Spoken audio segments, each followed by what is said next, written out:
Hello everyone, welcome to Legacy IAS Academy. Recently, the government has tabled one new bill in the parliament named Public Examinations Prevention of Unfair Means Amendment Bill 2026. This bill seeks to amend 2024 Act and now more stringent provisions have been added to deter unfair practices in the examinations, public examinations. So in this particular article, basically we will try to understand that what kind of provisions are there and what is its significance, what are the challenges and what further steps are supposed to be taken by the government to ensure foolproof public examinations. First of all, let's say before starting the session, let me also announce here that at Legacy IAS Academy, the optional subjects classes are going to start from 17th of August, which all subjects are going to be covered here. Yes, anthropology, sociology, PSIR and psychology, which are most opted optional subjects by the students. Here the expert and experienced faculties are going to provide you guidance to know more details about how these classes are going to be conducted and what is the fee structure. Please reach out at Legacy IAS Academy. Now let's start. First of all, let's try to understand the background.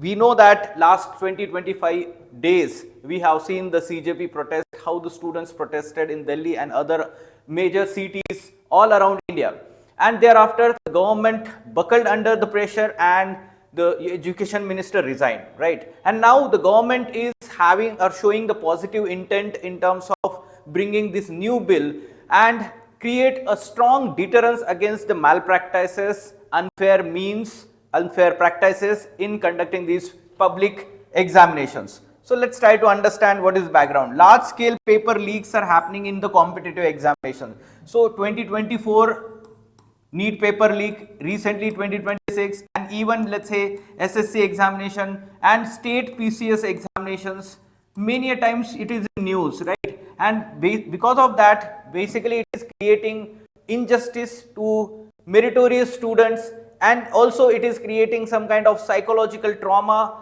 on the students, their families. It is creating financial burden on them also. So that all this creates a problem, and overall trust of people, students in credibility of, we can say, all these organizations, institutions, they are conducting public examinations. Their credibility is lowering because of these paper leaks, and the people's trust is going down.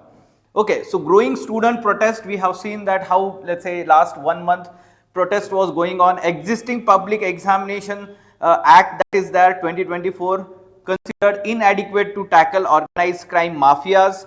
Government introduced this amendment bill to strengthen the deterrence and restore confidence in public examinations. So in this way you should understand the background. Let's talk about what are the detailed provisions inside this particular bill. So let's go in detail. Basically they have increased the punishment in terms of the imprisonment, as well as we can say that the penalty, or we can say that in terms of monetary penalty. Then institutional reforms have been conducted, like special task force and all these things.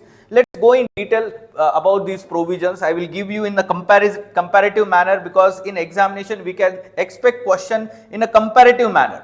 Okay, right? In 2024 mains there was question related to this law also. In mains examination we can expect now in a comparative manner what changes have been done.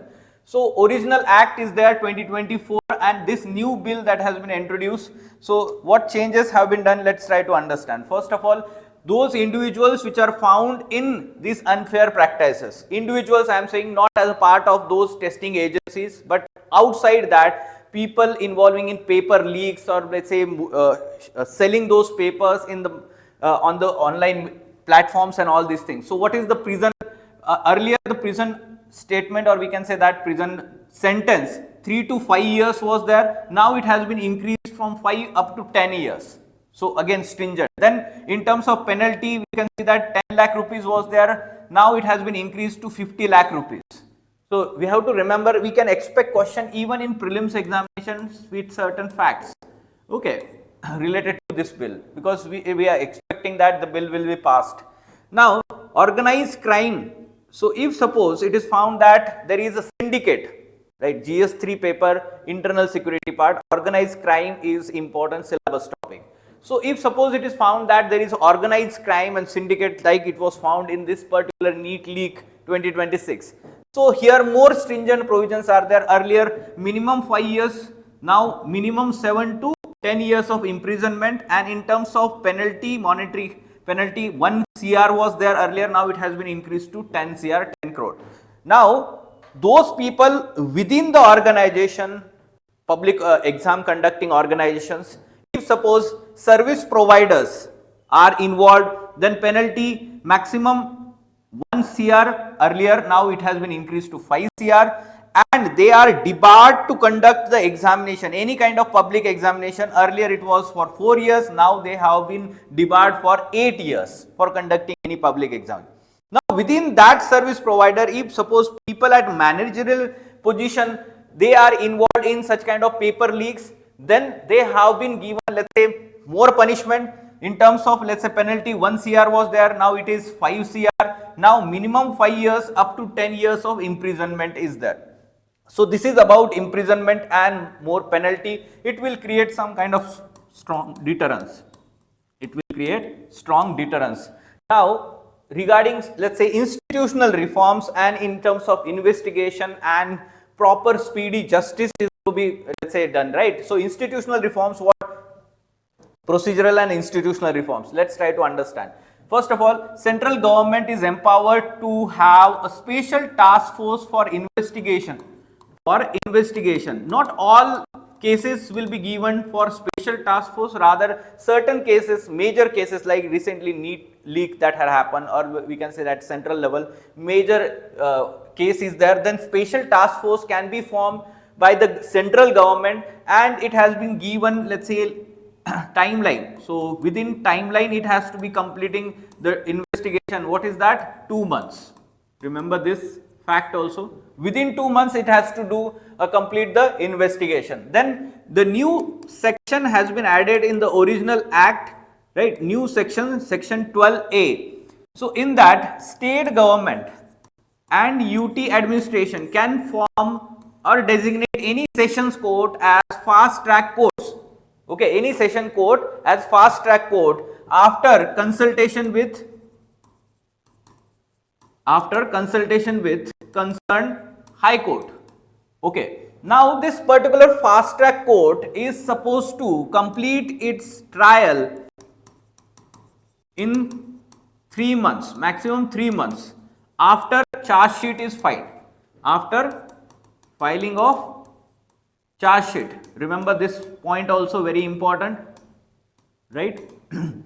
Then thereafter, yes, there can be appeal for the order given by the fast track court, and section 12B has been added for that. Appeal lies with the relevant high court, and that appeal has to be done within 30 days. Within 30 days. This thing you have to remember. Within 30 days the appeal lies, and as far as possible the High Court should also further give that final judgment within 3 months. Okay, on that appeal within 3 months. Remember this. Then there is clear list of 15 offences in terms of what do you let's say understand by unfair practices in public examination. 15 offences are there, and they are, let's say, cognizable, non-bailable and non-compoundable. So we can say that here non-bailable offence is there, that's why it is very stringent in terms of provisions. Then applies to all examinations conducted by these agencies: UPSC, Staff Selection Commission, SSC, then Railway Recruitment Boards, RRBs, IBPS, which is related to banking, personnel recruitment, and national testing agencies like NEET examination, and all these examinations are conducted like NEET and JEE and other CUET examinations. So all these are conducted by NTA. So this applies to all examinations conducted by these organizations. Now we have understood the details. Let's try to understand now from mains perspective, analytical aspect, significance. Why it is significant? First of all, such kind of, let's say, leaks, paper leaks that are happening, it is going to create lot of problems in terms of, we can say that, lack of merit, lack of objectivity, lack of fairness in terms of recruitment. So which fundamental rights under Article 14, equality before law, is violated? Then we have Article 16, which talks about equality in the public employment. right? Public employment article, equal opportunity in public employment, no discrimination by the government on the basis of caste, religion, place of origin, and all these things are mentioned. So basically article 16 is also violated. Then such kind of paper leak shows that there is lack of transparency, lack of accountability, and overall we can say it is poor governance. So we have to understand that we are focusing on good governance and all these things, and sabka saath, sabka vikas, sabka vishwas and all these things. So vishwas is going to be getting affected, trust is going to get affected. Then rule of law. So such kind of, let's say, unfair practices goes against the fair activities. So rule of law is not there. So in general, we should understand such kind of strong law is going to improve the credibility in terms of enhancing credibility in recruitment processes. Now the students, the people, families, in general, the people of India will have the trust in these institutions when they are going to have such kind of strong mechanisms, procedures, and set a precedent in terms of punishing those involved in unfair practices. Then it protects honest candidates, safeguarding their interest of genuine and meritorious aspirants. Basically, when these are recruited by UPSC, SSC, IBPS, ultimately the honest officials, meritorious officials are entering into administration, and that will strengthen overall administration itself in the long term. We can understand that whatever the paper leaks are happening, only few of them have been, let's say, detected. What about those which are not detected yet or have not been detected in past several years? So that means somehow the lack of merit, lack of, we can say that, fair practices is resulting into weak character civil servants, public servants entering into administration, resulting in corrupt practices and abuse of power. We should understand that it can be stopped at the entry level itself by ensuring transparent and accountable mechanisms in conducting these public examinations. So in this manner we have to understand. Then it strengthens merit system, promotes merit-based public employment and equal opportunities, and it enhances accountability by ensuring, we can say that, all these public exam conducting examinations are held accountable by, we can say that, ensuring transparency. Okay, so this is the way we should talk about in terms of significance. In ethical dimension, certain values we have to remember: fairness, integrity, justice, transparency, and public trust. All these are important public service values or civil service values, and they become a foundation for strong administration. So in this manner we should discuss this particular aspect. And finally we can say that in general, even if we implement this law, still we have challenges. Okay, law has its limitations. We should understand that law has its limitations. And when we say law has its limitations, that means law is not foolproof. No, there will be loopholes. There will be loopholes. And we should know that law is many a times is implemented only in letter and not in spirit, right? Many a times it may happen that the investigations get prolonged, right? Timely investigation and trial and justice. So that is deep rooted exam mafia networks, and nowadays it is becoming organized crime and syndicates. How to break that? It is, we can say, very important. Coordination between center and state is also important in such kind of, let's say, paper leak incidences. Then preventing digital leak and cyber vulnerabilities. See, all these NTA exams, NEET exams, they are happening on online manner, right? And we can understand that here we need some kind of, let's say, highly skilled personnel to prevent such kind of paper leaks and, let's say, malpractices. Ensuring due process while enforcing strict penalties. Due process is also very important. Basically, all these procedural reforms are for this purpose only. But transparency at the same time is equally important in conducting these examinations. So we can say that, yes, if we talk about the print examination that we are having for UPSC and some of the SSC examinations, but we should understand that computer based examinations are more, we can say, foolproof if suppose we ensure that all this, let's say, digital leaks and cyber vulnerabilities are plugged in. Why we are saying like that? Because the computer based examination is removing the human interface at maximum. It ensures transparency, we can say that. So we should not go back to print examination, that is for sure. We should understand huge number of candidates. Logistically, it is very challenging to ensure foolproof and leak-proof, we can say that, examination. End-to-end encryptions of question papers, so ensuring cyber security, AI-enabled monitoring, and then strong audit mechanism, accountability, capacity building of the examination agencies. Here we can say that training is also equally important here for those personnel. Awareness and ethics education against unfair practices for those personnel, we can say that.